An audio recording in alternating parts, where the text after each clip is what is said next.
خۆشەویستان ئەو جەمعی نوێژی بارانە ولەما و زانایانی ئێمە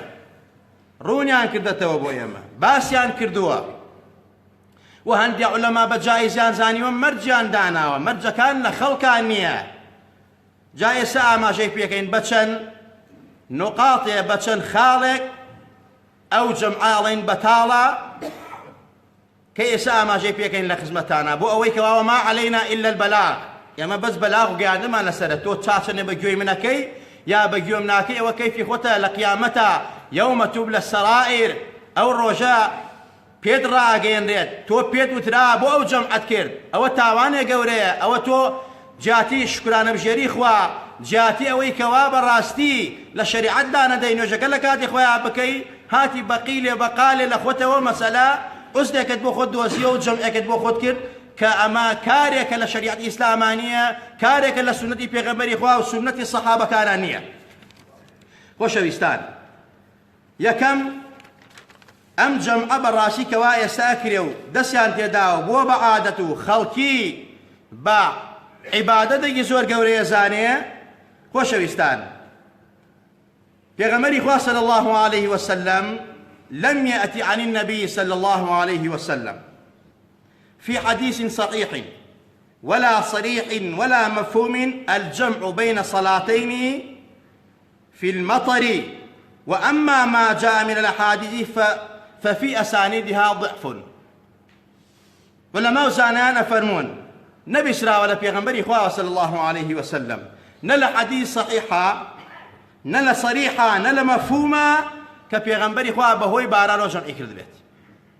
جاء يسوى لامي أوانا شدين وأنا أيخو حديثة أوان حديثة أن بدأ سوية أولين أو حديثانك واردا ضعيفا الإسناد من الدين إسنادي حديثك الضعيف لا وازا إسا ما جاي فيك عملي بناكريت دوم لحديث صحيحة هاتو واردة كبيغمبري خواه صلى الله عليه وسلم قد جمعين كردوه عبد الله كري مسعود رضا ورحمة إخوائي لسربك هيك إلى أبادلي أربعة أفرميت ما رأيت رسول الله صلى الله عليه وسلم صلى صلاة إلا لميقاتها إلا صلاتين صلاة المغرب والعشاء وصلاة الفجر يومئذ قبل ميقاتها رواه مسلم أفرميت نبيني وبيغمبري إخوة قد جمع بك حتى لسفر شعر نبيني وجمع بك بيغمبري إخوة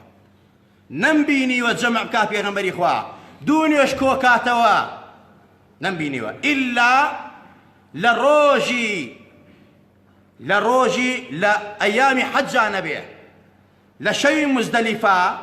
ولروجي مينادا بيغمبري إخوة صلى الله عليه وسلم نيمرو عصري بيكو كرب جمع التقديم وهروها مغرب وعشايشي لمزدلفة كر ونيجي بيانيشي توزي بيش وقت خوي كر يتر بيغمبري إخوة صلى الله عليه وسلم حتى نيجي كرديوتي لكادي خويا كرديوتي أما حديثي صحيحة كالصحابي بيغمبري إخوة فنون ما رأيت رسول الله صلى الله عليه وسلم ما رأيت رسول الله صلى الله عليه وسلم صلاة إلا لميقاتها جاء خوشويستان وأما حديثك حديثة صحة السنة أنه صح في صحين وفي غيرهما أنه أمطروا سبتا حديثك إمام بخاري روايتك حديثك مفصلة أفرمي جاري كان بيغمبري خوالة سر من بربو لو كاتا أعرابية كاو فرمي يا رسول الله أغثنا أي بيغمبري خواه داوي باران مان بوبكا هلكت الأموال والمواشي هاتشي مالو سامانو حيوانات ما نيتياتو دنيا وشكبو قشو جان نما حيوانات بيخوا أو ما نما بيوسمان بآو بارانا بيغمبري خواه لسن من بركة دسي بركة وفرمي اللهم أغثنا اللهم أغثنا حزتي أنس حديث بيغمبري خواه رواية بخاريشة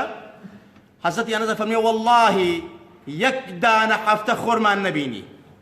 هر بيغمبر دسي برس كردوا آسمان هوريتيان أبو والله کە پێغەمبەر دەستی بەرسێ و داوای بارانی کرد واللهی ئاسمان هەوری کرد یەک هەفتەی ڕێک باران ئەباری بە لێشاو خۆرمان نەبینی یەک هەفتەی ڕێک ئەفەرمێ وای لێ هات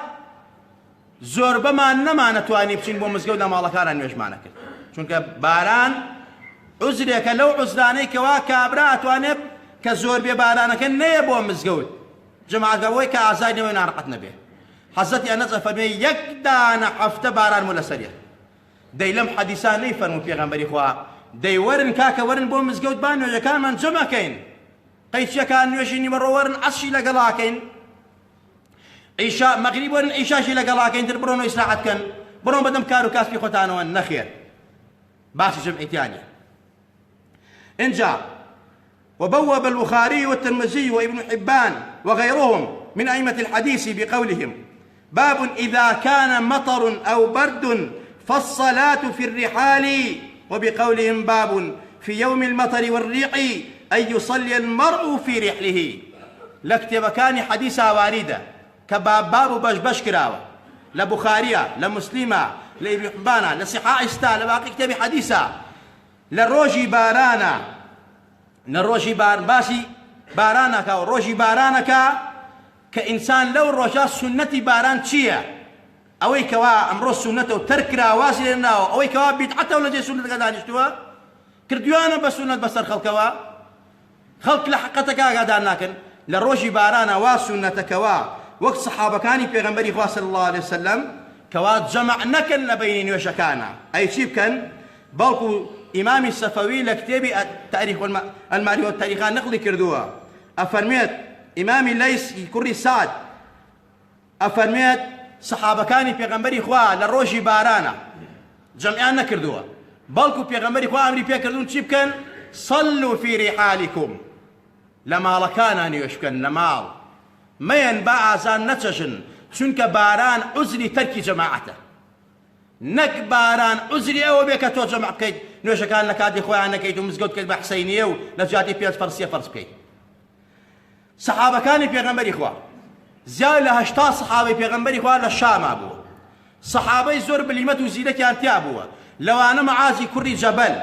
كأعلم الناس بالحلال والحرام بيغمبر شاتي باشي وداوة ببفركي زورة وببارانكي زورة روشك للروشان صحابة كان بيغمبري خوا جمعيانا كلها شامة لمدينة